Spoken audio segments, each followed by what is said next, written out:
England অস্ট্রেলিয়ার মতো বড় দলগুলোর চেয়ে 4 বছর পিছিয়ে বাংলাদেশ। সুযোগ থাকা সত্ত্বেও পাওয়ার হিটিং নিয়ে আগে ভাগে কাজ করেনি, জানিয়েছেন power hitting coach Julian would.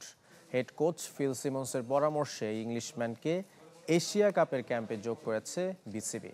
টাইগারদের শেখাবেন বড় শট খেলার কৌশল। Julian Wood English power hitting coach. Joe Root, Liam লিভিংস্টোনের মতো তারকা ক্রিকেটাররা যার পরামর্শে পেয়েছেন সাফল্য। বিপিএল ফ্র্যাঞ্চাইজি সিলেট ও চট্টগ্রামের সঙ্গে কাজ করেছিলেন, তখনও জুলিয়ানকে নিয়ে হয়েছিল আলোচনা, যদিও শেষ পর্যন্ত আর সিদ্ধান্ত নেয়নি নাজমুল হাসানের নেতৃত্বাধীন বিসিবি। টেস্ট খেলুড়ে দেশের মধ্যে টি-20তে এবছর সবচেয়ে বেশি 106 হাঁকিয়েছে বাংলাদেশ। 6 হাঁকানোর সক্ষমতা আরও বাড়ানোর জন্য জুলিয়ান উডকে প্রস্তাব দিয়েছিল হেড কোচ ফিল সিমন্স।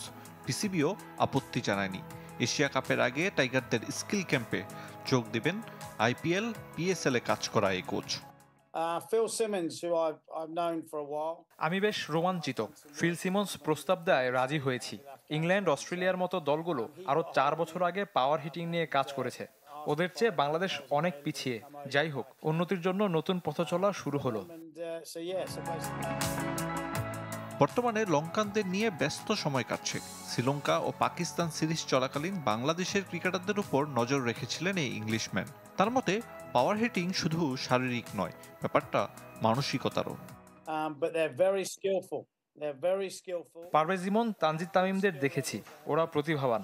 আমি পরিবর্তন নয়, বলবো নতুন কিছু যোগ করতে চাই, যেন ব্যাট করার সময় পাওয়ার জেনারেট করতে পারে। সেটা টাইমিং এবং সঠিক মুভমেন্টের মাধ্যমে। ডেথ ওভারে ভালো করার কৌশলগুলো নিয়ে কাজ করব। ক্রিকেটারদের বড় শট রপ্ত করাতে বেসবলের কৌশল বেছে নেন জুলিয়ান উড। অনুশীলনের সময় ব্যবহার করেন ভারী ব্যাট। 3 সপ্তাহের জন্য টাইগারদের সঙ্গে কাজ করবেন। প্রশ্ন ওঠে, সময়টা পর্যাপ্ত কিনা। আমি মনে করি 3 সপ্তাহ ভালো সময়, যদিও এটা দীর্ঘমেয়াদী প্রক্রিয়া। রাতারাতি সবকিছু বদলে যাবে না। ক্রিকেটার ও কোচদের প্রক্রিয়াগুলো অনুসরণ করতে হবে। 8 আগস্ট ঢাকায় আসবেন Julian would. Ariful Islam, channel 24, Dhaka.